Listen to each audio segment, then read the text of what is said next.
Hi guys, വെറും 3 ദിവസം കൊണ്ട് നമ്മുടെ സ്കിൻ ഷെയ്ഡ് ഒരു 2-3 ഷെയ്ഡ്സ് ഇൻക്രീസ് ചെയ്യാൻ വേണ്ടിയിട്ടുള്ള ഒരു അടിപൊളി ആയിട്ടുള്ള ക്രീമിൻ്റെ റെമഡി ആയിട്ടാണ് ഞാൻ ഇന്ന് വന്നിരിക്കുന്നത്. ഈ ഒരു ക്രീം നമ്മൾ ഉപയോഗിച്ച് വരാണെന്നുണ്ടെങ്കിൽ ഉറപ്പായിട്ടും ഗായ്സ് നമ്മുടെ സ്കിൻ ടോൺ നാൾക്ക് നാൾ ഇൻക്രീസ് ചെയ്ത് വരുന്നതായിട്ട് നിങ്ങൾക്ക് ഫീൽ ചെയ്യും. മാത്രമല്ല നിങ്ങളുടെ ഫേസിൽ ഉണ്ടാകുന്ന പാടും കാര്യങ്ങളെല്ലാം ക്ലിയറായി നിങ്ങളുടെ സ്കിൻ നല്ല ഗ്ലോ ആയിട്ടിരിക്കുന്നതായിട്ടും നിങ്ങൾക്ക് ഫീൽ ചെയ്യും കേട്ടോ. അപ്പോൾ ഈ ഒരു ക്രീം എങ്ങനെ മേക്ക് ചെയ്തെടുത്തു എന്നുള്ള വീഡിയോ നമുക്ക് സ്റ്റാർട്ട് ചെയ്യാം. ഇതിന് വേണ്ടിയിട്ട് നമുക്ക് ആദ്യം വേണ്ടത് കുക്കുംബറാണ്, നമ്മുടെ വെള്ളിരിക്ക കേട്ടോ. അപ്പോൾ ഈ ഒരു വെള്ളിരിക്ക ഞാൻ ഈ കാണുന്ന രീതിക്ക് ചെറിയൊരു കഷ്ണം എടുത്തിട്ടുണ്ട്. നമുക്കിത് ഒത്തിരി നാളത്തേക്കൊന്നും എടുത്തു വെക്കാൻ പറ്റില്ല. ഫ്രിഡ്ജിൽ ആകപ്പാടെ നമുക്ക് ഏറിപ്പോയ ഒരു 3-4 ദിവസമൊക്കെ തന്നെ അല്ലെങ്കിൽ 5 ദിവസമൊക്കെ തന്നെ നമുക്കിത് എടുത്തു വെക്കാൻ പറ്റുള്ളൂ. അതുകൊണ്ട് ചെറിയൊരളവിൽ ഉണ്ടാക്കാനായിട്ട് നോക്കുക കേട്ടോ. അപ്പോൾ ഞാനിവിടെ കുക്കുംബർ ചെറിയ കഷ്ണങ്ങളാക്കി കൊടുക്കുന്നുണ്ട്. അതുപോലെ തന്നെ അതിനകത്തുള്ള കുരുക്കളൊന്നും എടുക്കുന്നില്ല. കാരണം എൻ്റെ സ്കിന്ന് ചില സമയങ്ങളിൽ സെൻസിറ്റീവ് സ്കിൻ ആയതുകൊണ്ട് എനിക്ക് കുക്കുംബറിൻ്റെ കുരുയുടെ ആ ഒരു എണ്ണയിൽ ചെറിയ രീതിക്ക് അലർജി ഉണ്ട് കേട്ടോ. അപ്പോൾ അതുകൊണ്ട് ഞാൻ ആ കുരു മാറ്റിയിട്ട് അതിനകത്തുള്ള ആ ഒരു പീസസ് മാത്രം, തോലോട് കൂടിയിട്ടുള്ള പീസസ് മാത്രം കട്ട് ചെയ്തെടുക്കുകയാണ്. കുരുക്കൾ ഞാൻ കഴിക്കുകയും ചെയ്യുന്നത് കേട്ടോ. അപ്പോൾ നിങ്ങൾക്ക് കുരുക്കൾ പ്രശ്നമൊന്നും ഇല്ലയെന്നുണ്ടെങ്കിൽ കുരുക്കൾ ഇതിനകത്ത് ആഡ് ചെയ്തോളൂ. നിങ്ങൾ മുറിച്ചിടുന്ന സമയത്ത് അതും കൂടി ചേർത്ത് മുറിച്ചിട്ടുള്ളൂ, ഒരു കുഴപ്പമില്ല. എനിക്ക് പറ്റാത്തതുകൊണ്ടാണ് ഞാൻ ചേർക്കാത്തത്. ഓക്കെ, അപ്പോൾ അവിടെ നമ്മൾ ആ കാണുന്ന കഷ്ണം, ചെറിയൊരു കഷ്ണം വെള്ളിരിക്ക നന്നായിട്ടങ്ങ് കട്ട് ചെയ്തെടുത്തിട്ടുണ്ട്. പിന്നീട് നമ്മൾ ഇതിനകത്തേക്ക് ആഡ് ചെയ്ത് കൊടുക്കാൻ പോകുന്നത് നമ്മുടെ ആര്യവേപ്പിലയാണ്. ആര്യവേപ്പിലിൻ്റെ പിഞ്ചായിട്ട് നമ്മൾ ഫസ്റ്റ് ആ ഒരു തളിർത്ത ഇലയില്ലേ, ആ ഒരു പിഞ്ചില കിട്ടണമെങ്കിൽ അതെടുക്കുക. അപ്പോൾ അതും ഞാൻ എടുക്കുന്നുണ്ട്. അതുപോലെ തന്നെ ഒരു തണ്ട് ആര്യവേപ്പിയുടെ വേറൊരു ഇതും കൂടി എടുക്കുന്നുണ്ട് കേട്ടോ. ഈ ഇവയെല്ലാം കൂടി നല്ല രീതിക്ക് മഷി പോലെ അരച്ചെടുക്കാനായിട്ട് ഞാനിവിടെ റോ മിൽക്ക് ചേർക്കുകയാണ്. നമ്മുടെ പച്ച പശുവിൻ പാലോ പാക്കറ്റ് പാലോ എടുക്കുക കേട്ടോ. നല്ല രീതിക്ക് നമ്മുടെ സ്കിന്നിനെ ക്ലെൻസ് ചെയ്യാനായിട്ടും മോയ്സ്ചറൈസ് ചെയ്തിരിക്കാനായിട്ടും നമ്മുടെ സ്കിൻ ടോൺ ഇൻക്രീസ് ചെയ്യാനായിട്ടും ഈ ഒരു പാൽ നല്ല രീതിക്ക് ഹെൽപ്പ് ചെയ്യുന്ന ഒരാളാണ്. അപ്പോൾ ആ പാല് കൂടി ചേർത്ത് നന്നായിട്ട് അരച്ച് മഷി പോലാക്കി കൊണ്ടുവന്നിട്ടുണ്ട്. ഇനി നമുക്ക് ഫിൽറ്റർ ഉപയോഗിച്ചിട്ട് അങ്ങ് ഫിൽറ്റർ ചെയ്തെടുക്കാം കേട്ടോ.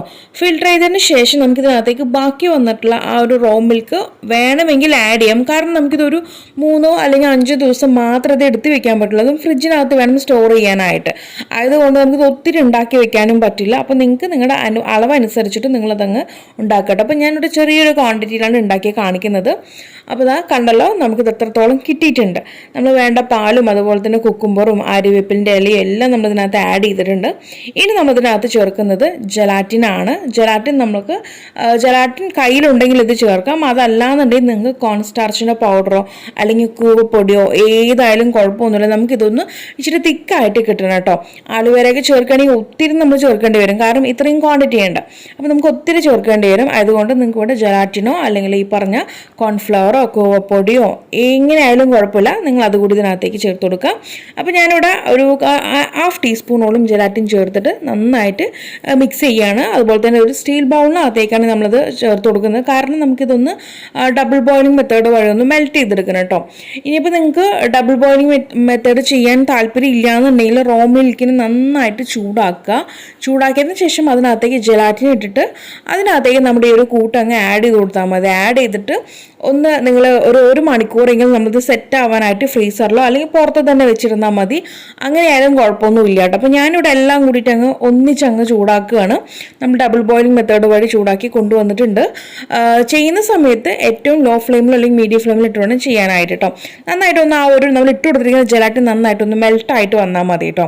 അപ്പോൾ നിങ്ങൾ കോൺസ്റ്റാർച്ച് പൊടിയൊക്കെ ആണെന്നുണ്ടെങ്കിൽ നിങ്ങൾക്ക് അതിൻ്റെ കൺസിസ്റ്റൻസി അറിയാമല്ലോ. അച്ചിരി ഒരുപാട് തിക്കുമല്ല, എന്നാൽ ഒരുപാട് ലൂസായിട്ടുള്ളതല്ല, അതിൻ്റെ ഇടത്തരം വരുന്ന രീതിക്ക് അങ്ങ് കുറുക്കിയിട്ട് നിങ്ങളങ്ങ് എടുത്ത് വെച്ചാൽ മതി കേട്ടോ. അപ്പോൾ ഞാൻ ജലാറ്റിൻ മെൽറ്റ് ചെയ്തിട്ടുണ്ട്. ഇനി നമുക്കിത് ഫ്രീസറിൽ സെറ്റ് ചെയ്തിട്ട് കാണിക്കാം. അപ്പോൾ ഗൈസ് കണ്ടല്ലോ, നല്ല രീതിക്ക് നമ്മൾ സെറ്റ് ചെയ്ത് എടുത്തിട്ടുണ്ട്. ഇതിന് നിങ്ങൾക്കിത് പുറത്ത് വെച്ചിരുന്നാലും സെറ്റ് ആവും കേട്ടോ. ഒരു 1-2 മണിക്കൂർ കൊടുക്കുകയാണെങ്കിലും പെട്ടെന്ന് തന്നെ സെറ്റായി കിട്ടും. അപ്പോൾ നമ്മളത് വീഡിയോയ്ക്ക് വേണ്ടിയിട്ട് ഫ്രീസറിൽ അങ്ങ് കൊണ്ട് ഒരു 10-15-20 മിനിറ്റ് കൊണ്ട് സെറ്റാക്കി എടുത്തതാണ്. അപ്പോൾ കണ്ടല്ലോ, നല്ല രീതിക്ക് നമ്മൾ ആഡ് ചെയ്തിരിക്കുന്ന എല്ലാ കൂട്ടും നല്ല രീതിക്ക് സെറ്റായിട്ട് വന്നിട്ടുണ്ട്. ഇനി ഇത് അപ്ലൈ ചെയ്യേണ്ട മെത്തേഡ് എന്ന് പറഞ്ഞിട്ടുണ്ടെങ്കിൽ, ഇനി ഇത് സ്പൂൺ ഉപയോഗിച്ച് ആകെപ്പാടങ്ങ് എന്താ പറയുക മിക്സിങ് ആക്കേണ്ട കാര്യമൊന്നുമില്ല. ഞാനിത് അല്പമായിട്ട് വേണ്ടത് മാത്രം എടുത്തിട്ട് കയ്യിൽ റബ്ബ് ചെയ്തിട്ടാണ് ഇത് ഫേസിൽ അപ്ലൈ ചെയ്യുന്നത് കേട്ടോ. നമ്മൾ കയ്യിൽ റബ്ബ് ചെയ്യുന്ന സമയത്ത് തന്നെ നല്ല രീതിക്ക് മെൽട്ടായിട്ട് വരും. നമ്മുടെ ആ ഒരു ക്രീം കൺസിസ്റ്റൻസി ആയിട്ട് പിന്നെ അതങ്ങനെ മെൽട്ടായിട്ട് ലിക്വിഡ് കൺസിസ്റ്റൻസിയിലേക്ക് വരും കേട്ടോ.